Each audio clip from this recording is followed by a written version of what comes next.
Hey YouTube, Kira Qualia here, bringing you guys my Great Nature deck profile for June 2013. Thought I'd bring you guys a deck profile of the deck I've been using pretty often at locals lately. This is the Leopold version of the Great Nature deck. Pretty much just focuses on using Leopold, Monoculous Tiger, and all those cards to power up one of your rear guards for a big onslaught attack. So we'll go ahead and go through the deck, show you what's inside it. Pretty much the starter you use is Flask Marmoset. This might change after set 9 is released, but for now we're keeping it with Flask Marmoset. Pretty much Counterblast 2, and you can give one of your rear guards plus 4,000, retire it at the end of the turn. For trigger count, we're using 8 crits, so 4 Triangle Cobra, 4 Ruler Chameleon, and we run 4 stand triggers, Eraser Alpaca. Pretty much because we're powering up so many units in this deck that if you get a stand trigger, you can restand that unit and have an attack with that full boosted attack that it has from the effects you use. And also 4 heal trigger, pretty much just standard. For grade 1s, we're running 3 Monoculous Tiger.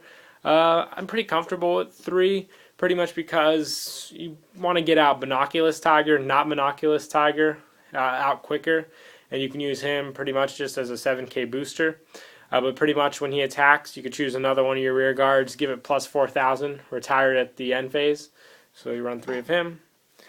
Also running 4 Stamped Sea Otter. He's really good in this deck, pretty much because he can take a lot of abuse.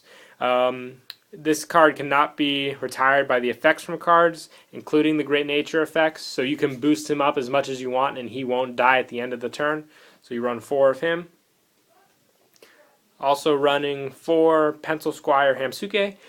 Pretty much with his effect, if he's retired, you can counterblast 1 during the end phase. Add another one from your deck to your hand. So it's pretty much just recycle, so you always have a Hamsuke. So he can take the beating. Pretty much just grab another one. You can use him for guard if you want, if you were going to boost with him.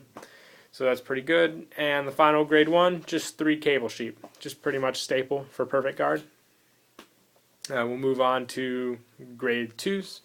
Run 4 Binoculous Tiger. He's pretty much just like Monoculous Tiger, except he's a grade 2 and he's a 9k, so pretty hard to get over. So run 4 of those. Also running 4 Geograph Giants, pretty much just 10k beater, once again a heavy hitter, just staple pretty much. And we're also running 3 Compass Line. He's really hard to get over. He's an 11k grade 2. At the beginning of the end phase, all you have to do is choose one of your rear guards and retire it. So whether or not it's Hamsuke or Stamped Sea Otter, you're pretty much in a good situation. And with Stamped Sea Otter, you can choose him for the target and he won't be retired. So that works out pretty well with this card. And for grade 3s, we run the main card of the deck, School Hunter Leopold. His effect, Limit Break, during the end phase, when one of your Great Nature rear guards is put into the drop zone, you can pay the cost, which is Counterblast 1. And if you do, call it to an open rear guard. So it really helps. You can save the Hamsuke you kill or anything else that takes the beating besides the Stamped Sea Otter. And he has the same effect as Binoculous Tiger and Monoculous Tiger. When he attacks, choose another one of your rear guards and they get plus 4,000. So he really helps in those situations. So run 4 of those. And the final card we run are 4 Magnet Crocodile. Pretty much this card is just when it attacks the Vanguard, it gets plus 2,000, so you're pretty much hitting with a 12k attacker.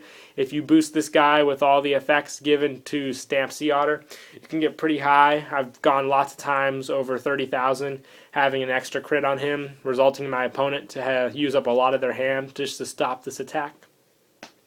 And yeah, that's pretty much it. It's a really fun deck. We should be getting a lot more support for it when Clash of Knights and Dragons is released. So definitely recommend giving it a shot. And that's it for the deck profile. Don't forget to like and subscribe, and Kira Qualia out.